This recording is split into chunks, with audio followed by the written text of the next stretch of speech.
नमस्कार, आप देख रहे हैं कशिश न्यूज और आपके साथ मैं हूं दीपक शर्मा। उन्नत बिहार विकसित बिहार के थीम पर हो रहे बिहार दिवस समारोह के माध्यम से सरकार का प्रयास है कि बिहार के समृद्ध सांस्कृतिक विरासत और गौरवशाली इतिहास को याद करते हुए बिहार के विकास यात्रा को दर्शाया जाए। सूबे में सरकारी स्तर पर कई कार्यक्रमों का आयोजन होता है, जिसमें आम लोगों की भी साल दर साल भागीदारी बढ़ती रही है। प्रयास ये रहा है कि बिहारवासी बिहार की विकास गाथा को देखें और गौरवान्वित महसूस करें।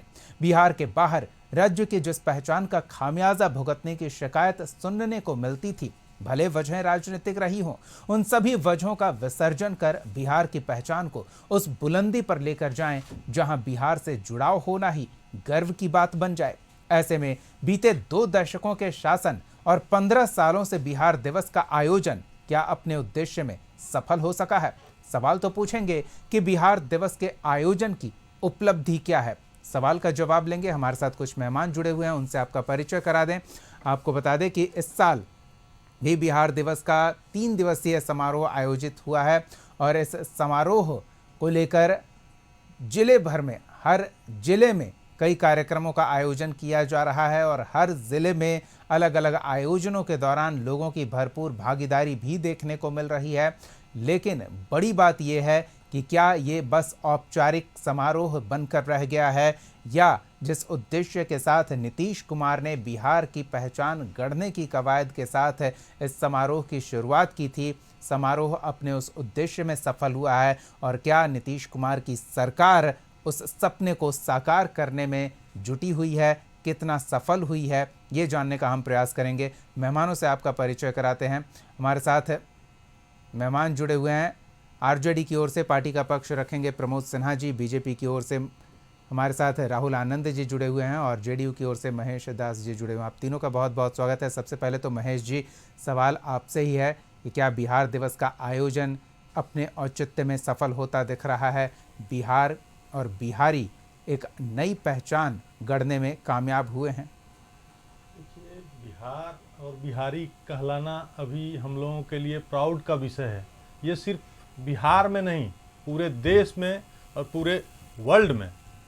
इसलिए हम समझते हैं कि हमारी जो समृद्ध बिहार की जो संस्कृति रही है, क्रांति की भूमि बिहार रही है, जहाँ बुद्ध को ज्ञान प्राप्त हुआ था, जहाँ महात्मा गांधी को महात्मा गांधी बनाया, जहाँ चंपारण में सत्याग्रह की शुरुआत की है, तो मैं समझता हूँ अब विक्रमशिला विश्वविद्यालय, नालंदा विश्वविद्यालय जैसे ज्ञान की भूमि बिहार रही है। बिहार में पूरे दुनिया में सबसे पहले गणतंत्र की शुरुआत हमारे बिहार से हुई है। इसलिए हमें, और माननीय नेता श्री नीतीश कुमार जी के नेतृत्व में जिस तरह से विकास के कार्य तेजी से बढ़ रही है, हम समझते हैं कि पूरे बिहार, पूरे देश में बिहारी कहलाना प्राउड का विषय है। ना कि जिस तरह से 2005 के पहले इन लोगों ने बिहार को खटारा की स्थिति में डाल दिया था, तो नीतीश कुमार जब से आए हैं, हम समझते हैं कि बिहारी और बिहार का जो प्राउड बढ़ा है, पूरे दुनिया और पूरे देश में सबसे अव्वल दर्जे पे है। और हमारा बिहार का जो प्रगति रेट है, आप समझ सकते हैं कि कितनी हमारे यहाँ जनसंख्या घनत्व अधिक होने के कारण भी हम जिस प्रगति के साथ बढ़ रहे हैं, हम समझते हैं कि आने वाले समय में हम एक और विकसित तो हो गए हैं और समृद्धशाली, और जिस विरासत को इन लोगों ने खटारा बना दिया था, उस विरासत को हम लोग प्राप्त करेंगे। चलिए, क्या आप भी सहमत है प्रमोद जी?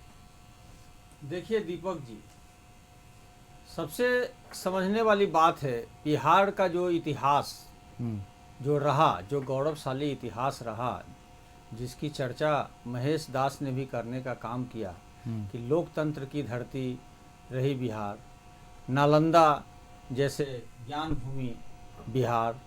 आप समझ लीजिए कि चाहे आप गौतम बुद्ध की बात कर लीजिए, भगवान महावीर की बात कर लीजिए, महात्मा गांधी की बात कर लीजिए, चाहे कालांतर में आप कई ऐसे लोग, चाहे लोकनायक जयप्रकाश नारायण को देख लीजिए, डॉक्टर राम मनोहर लोहिया, जननायक कपूरी ठाकुर, कई समय समय पर जो है समाज के प्रबुद्ध और व्यक्ति जिन्होंने बिहार की गौरव को बढ़ाने का काम किया।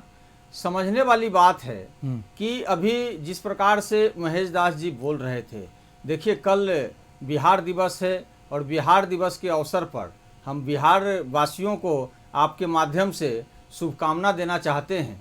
लेकिन सबसे बड़ी बात है कि 20 वर्षों के शासनकाल में 20 वर्ष कोई छोटी अवधि नहीं होती है और 20 वर्ष से माननीय मुख्यमंत्री नीतीश कुमार जी हैं, बावजूद बिहार में जो विकास होना चाहिए, जो बिहार में जो आधारभूत संरचना का विकास होना चाहिए, वो कहीं ना कहीं नहीं हो पाया। और जिसका परिणाम है कि आज जो है बिहार, चाहे आप देखिए कि साक्षरता दर हो, उसमें बिहार सबसे अंतिम पंक्ति पे खड़ा है, चाहे प्रति व्यक्ति निवेश में बिहार सबसे अंतिम व्यक्ति पे खड़ा है, चाहे आप देखिए प्रति व्यक्ति आय में, किसानों की प्रति व्यक्ति आय में भी बिहार जो है सबसे अंतिम पंक्ति पे खड़ा है। शिक्षा, स्वास्थ्य की अगर आप बात कर लेते हैं तो बिहार अंतिम पंक्ति पे खड़ा है, गरीबी उन्मूलन में बिहार अंतिम पंक्ति पे खड़ा है। और इतना होने के बावजूद अगर कोई पार्टी के प्रवक्ता अगर यह कहते हैं कि बिहार में अभूतपूर्व विकास हुआ है, तो विकास का फिर पैमाना क्या है? जब मूलभूत सुविधाओं का भी अभाव हो।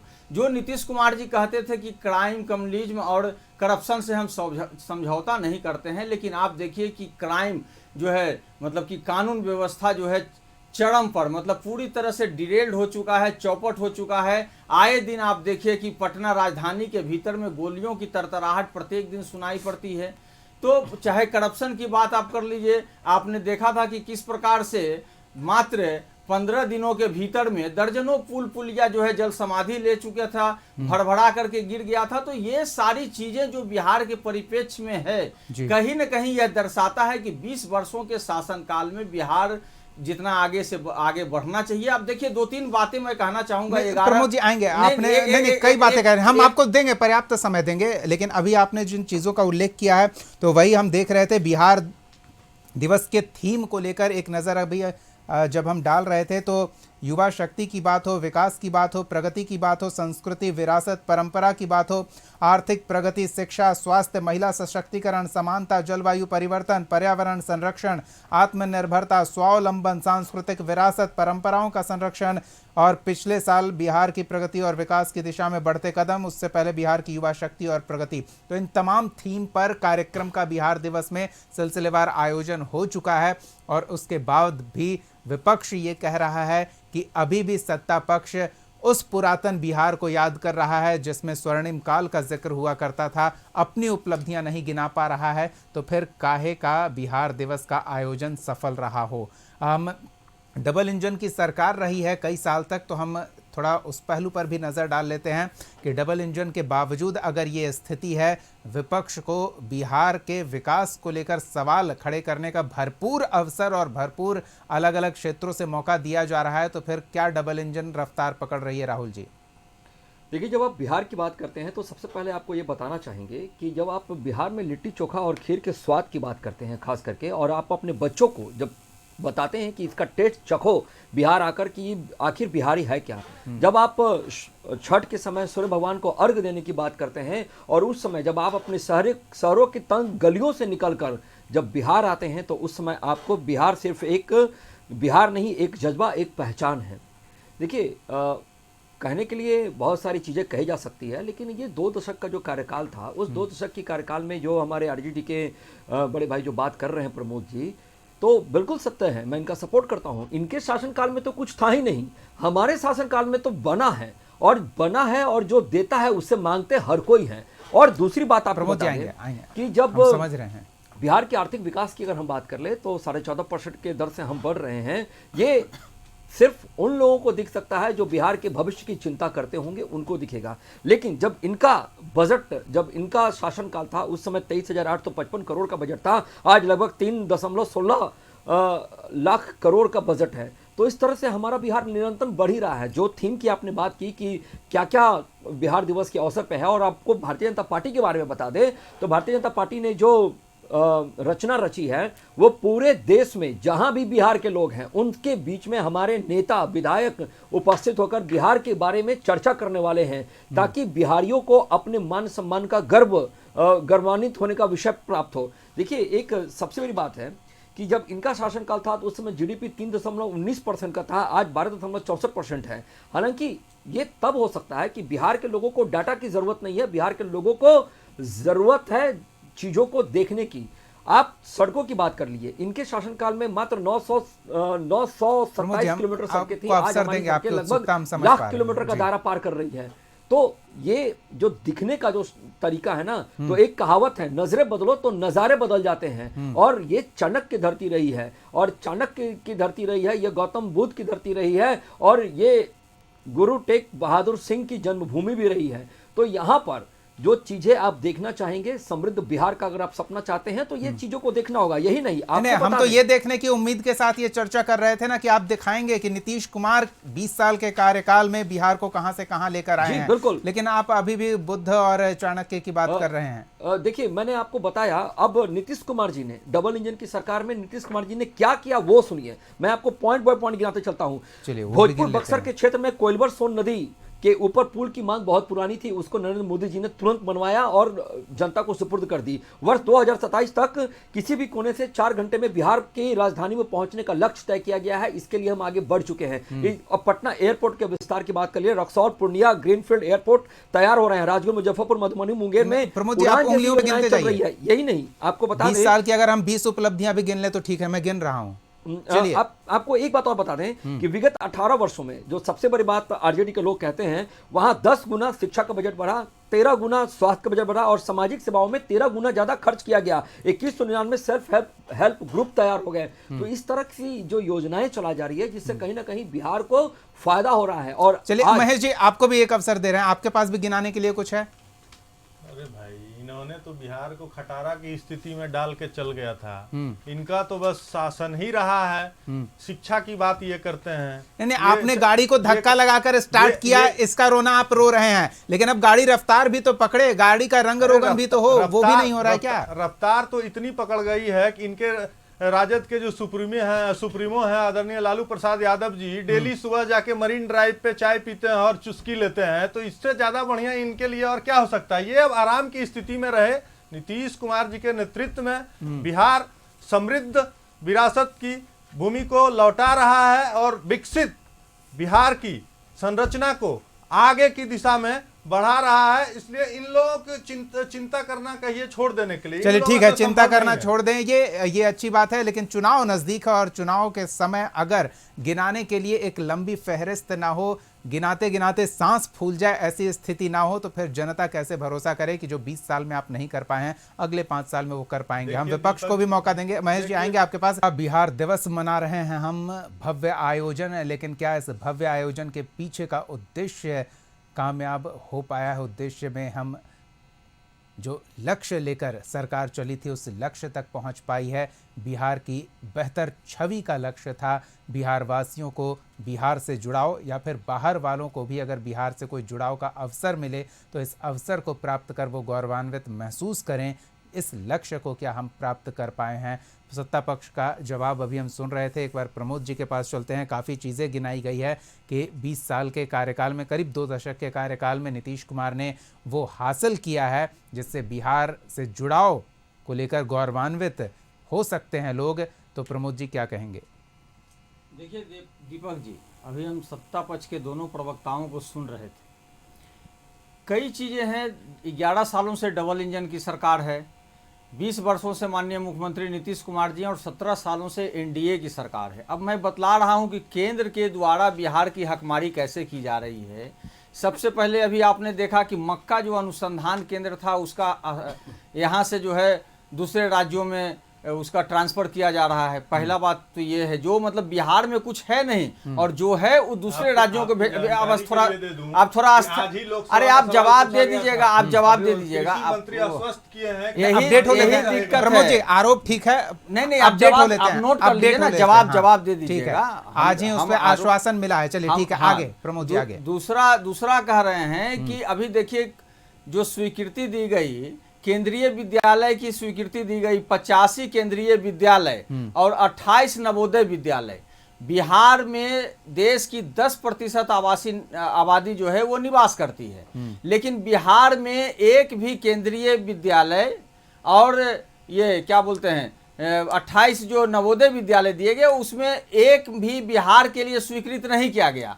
ये समझने की बात है। आप देखिए बिहार के ही मंत्री हैं, कपड़ा मंत्री, लेकिन मेगा टेक्सटाइल पार्क जो दूसरे राज्यों में उसका स्थापना किया गया, बिहार में जमीन भी मुहैया कराया गया था। यही महागठबंधन की सरकार ने जमीन भी मुहैया कराने का काम किया था, लेकिन बिहार को उसका बाजी भग नहीं मिला। आप देखिए जो पहले जो राशि 2014 के बाद की मैं बात कर रहा हूं, 2014 के पहले जो केंद्र के द्वारा दी जाती थी राशि वो 90% होता था और बिहार 10%, राज्य जो है 10% राशि का लगाने का काम करता था। उस राशि को ये लोग क्या किए, पहले 75-25 करने का काम किया और अब 50-50।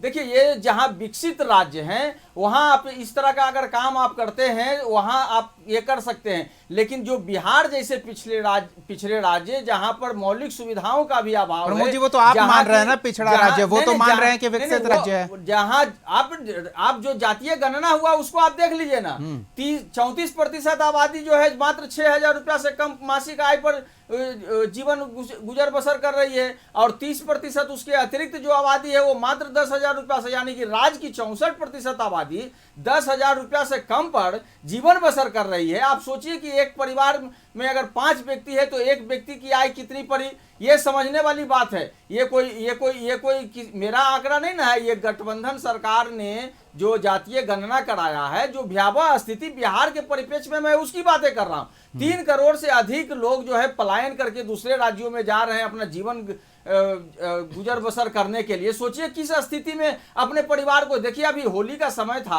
आपने देखा था कि किस प्रकार से शौचालय में भी बैठ करके लोग आए थे। आप देखिए अभी जब छठ का पर्व होगा फिर अपने लोग जैसे जो आएंगे दूसरे राज्यों से, कास्ट सर्वे दूसरी बात है ना। चलिए ठीक है, लेकिन फिर भी प्रति व्यक्ति आय बिहार की 66,000 बताई जा रही है, लेकिन आप देश के स्तर से उसका मूल्यांकन करिए ना। अंतिम बिहार जो है अंतिम पंक्ति पे क्यों खड़ा है?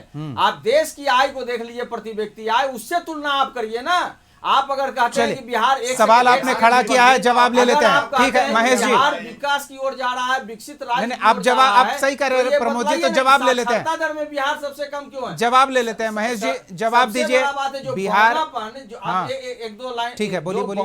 बौनापन जो हो रहा है, जो एनीमिया की शिकार है महिलाएं और बौनापन का बच्चे शिकार हो जा रहे हैं, ये बिहार में सबसे ज्यादा है। आप इसके अलावा आप देख लीजिए, चाहे आप एजुकेशन को आप देख लीजिए, 97% बच्चे प्रारंभिक में एडमिशन लेते हैं, ड्रॉप आउट एक समस्या है। चलिए ये भी समझ रहे हैं। लीजिए 100 में मात्र 9 बच्चे इंटर तक पहुंच पाते हैं। ये बिहार की स्थिति है। ठीक है प्रमोद जी, हम महेश जी से जान लेते हैं। महेश जी, जब इतना कुछ आप करने का दावा कर रहे हैं फिर भी प्रमोद जी कह रहे हैं कि राष्ट्रीय अगर पायदान में हम देखें राष्ट्र के स्तर पर तो बिहार सबसे नीचे अभी भी क्यों खड़ा है? आपने इतना कुछ किया है तो फिर वो ऊपर क्यों नहीं उठ रहा? अरे ये तो स्थिति इतनी भयावह करके चले गए थे और ये कहते हैं, ये अभी कास्ट सर्वे और गरीबी की बात कर रहे थे। इनके सहयोगी बिहार में आके जो कांग्रेस के नेता हैं, राहुल आप अपनी उपलब्धि गिनाइए ना, इनकी शिकायत क्यों कर रहे हैं? आपको इतना अच्छा अवसर हम दे रहे हैं, फर्जी है आपको हम अवसर दे रहे हैं अपनी उपलब्धि बताना चाहिए करने का। क्या उपलब्धियां नहीं गिनाने के लिए?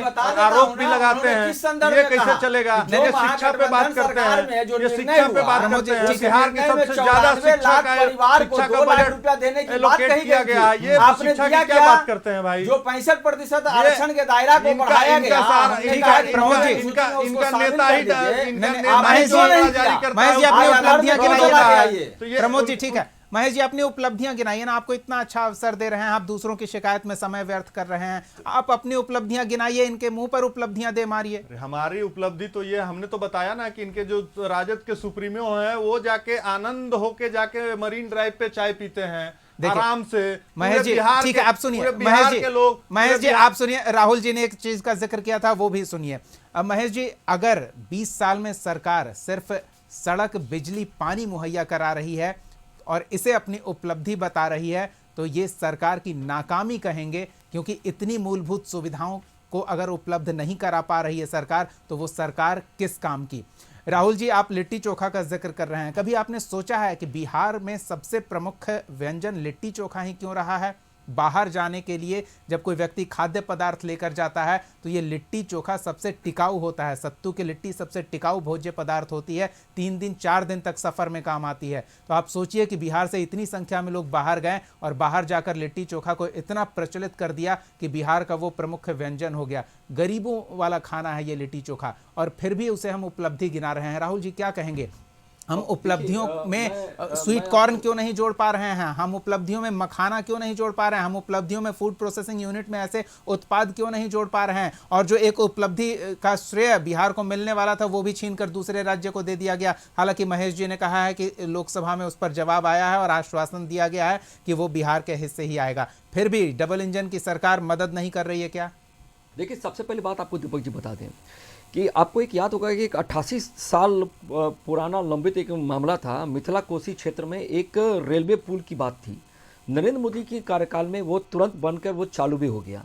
देखिए, उपलब्धि की अगर हम बात करें, आप जो बात कर रहे हैं सड़क, बिजली, पानी, वो हम छोड़ देते हैं। इसके अलावा क्या हुआ है डबल इंजन की सरकार में, इस पे बात कर लेते हैं। अब आ जाइए, सुनिए, अब वहां मत जाइए। देखिए, लटकाने अटकाने भटकाने पे नहीं जाइए। सुनिए मेरी बात, आप कह रहे थे तो शिक्षा स्वास्थ्य पे बात करते हैं, शिक्षा स्वास्थ्य पे बात कर लेते हैं। सुनिए, नालंदा, अरे सुनिए तो सही, अरे भैया आप जब सुनिएगा तो फिर बात, आप जब प्रश्न किए हैं तो फिर उसका उत्तर कैसे लीजिएगा? यही आरजेडी के लोगों का बस यही हाल है, ना सुनेंगे ना सुनने की बात नहीं। आप बताइए ना कि पहले सुनिए तो सही। चलिए प्रमोद जी बताने तो दीजिए। जो पलायन होता है उस पलायन को रोकने के लिए उद्योग धंधे जरूरी है। प्रमोद जी समझ गए आपकी बात, अब सुन तो लीजिए। प्रमोद जी अब सुन तो लीजिए ना, क्या काम किया है बताइए राहुल जी, क्या काम किया है? सुनिए तो सही, सुनाइए। क्या है, आपने कहा कि बिजली, सड़क छोड़कर क्या उपलब्धि है उसके बारे में बात कर लेते हैं। बस आधा मिनट का समय दीजिए, आपको बता देते हैं। शिक्षा और स्वास्थ्य की बात अगर हम करें तो नालंदा और विक्रमशिला का पुनर्निर्माण हुआ। भागलपुर में शिक्षा हब बनाने के रूप में विकसित किया जा रहा है। हर जिले में इंजीनियरिंग कॉलेज खोली जा रही है और प्रमुख संस्था स्थापित हो गए। अरे सुनिए तो सही, आईआईटी और एनएलयू और आईआईएम जैसे संस्था हमारे बिहार में कार्यरत है। अरे आप जब सुनिएगा राहुल जी, लोगों को बोलने क्या दीजिएगा। प्रमोद जी, प्रमोद जी बिल्कुल बड़ी बात है। प्रमोद जी गए थे के बीच तो में देख रहे थे कि बच्चे जो है जाना नहीं देना कहाँ चाहते हैं, रोड पर भटक रहे हैं। बस कई यही विद्यालयों का जब उन्होंने निरीक्षण किया तो बच्चे जो चलिए ठीक है। प्रमोद जी वो वीडियो हमने भी देखा था। राहुल जी, चुनावी साल के बजट में होने वाली घोषणाओं को उपलब्धि के तौर पर तो नहीं देखा जाएगा ना? बिल्कुल नहीं। हम क्या हो गया है वो बताइएगा ना। बात कर रहा हूं, आधे मिनट का समय, आपने आधा मिनट का समय मांगा था। मेडिकल कॉलेज खोलने का लक्ष्य हर जिले में रखा, ये भी चुनावी बजट वाला है। ठीक है, आ जाइए। पटना एम्स चालू है, पटना एम्स चालू हो गया, चुनावी बजट नहीं है। आपको बता दें पीएमसीएच, दरभंगा तो अटका हुआ है ना। अब कहिएगा कि काम होगा, काम होगा, क्योंकि वो चुनावी बजट हो जाएगा। मैं उस पर नहीं जा रहा हूँ। ठीक है, आइए। और आप आ जाइए आईजीआईएमएस में 1000 बेड की क्षमता बढ़ाई गई। पीएमसीएच विश्व का दूसरा सबसे बड़ा हॉस्पिटल बनाया जा रहा है, 5000 की क्षमता की गई। और यहाँ तक जो आगे का पुलों का निर्माण की बात कर लीजिए। आपने कहा भ्रष्टाचार पे बात कर रहे थे, एसपी सिंगला, आप नाम लीजिए एसपी सिंगला, उस पे कार्रवाई किसने किया? उस पे कार्रवाई डबल इंजन की सरकार के डिप्टी सीएम ने किया। अरे किया, किया, वो सस्पेंड हो गया। आप देखते चलिए। देखिए प्रमोद जी, ऐसे भी औद्योगिक विकास, इतनी तो बात माननी पड़ेगी ना कि विकास एक सतत प्रक्रिया है और इसे पूरा कभी नहीं माना जा सकता है। ये धीरे धीरे आगे बढ़ता ही जाता है। अगर कुछ उपलब्धियां हैं सत्ता पक्ष के पास तो बिहार दिवस का ये भव्य आयोजन हो रहा है। बिहार दिवस के मंच से सरकार उन उपलब्धियों को जनता के सामने रखे, जनता तय करेगी कि हाँ वाकई सरकार ने 2 दशकों के अपने शासनकाल में क्या कुछ किया है। जिस तरह से विपक्ष उपलब्धियों की कमियां गिनाने में जुटा हुआ है, उन उपलब्धियों की कमियों को दूर करना भी सरकार का दायित्व बन जाता है। अगर विपक्ष अपनी बात रखता है तो उनकी भी सुननी चाहिए। बिहार दिवस की तमाम दर्शकों को, बिहार वासियों को, तमाम लोग जो बिहार से जुड़ाव महसूस करते हैं और जुड़ाव रखते हैं, उन सबको बहुत बहुत बधाई। बहुत बहुत धन्यवाद राहुल जी, महेश जी और प्रमोद जी अपना समय देने के लिए, इस चर्चा में शामिल होने के लिए। अगले एपिसोड में एक और सवाल के साथ हम फिर मौजूद रहेंगे। तब तक के लिए देखते रहिए कशिश न्यूज़।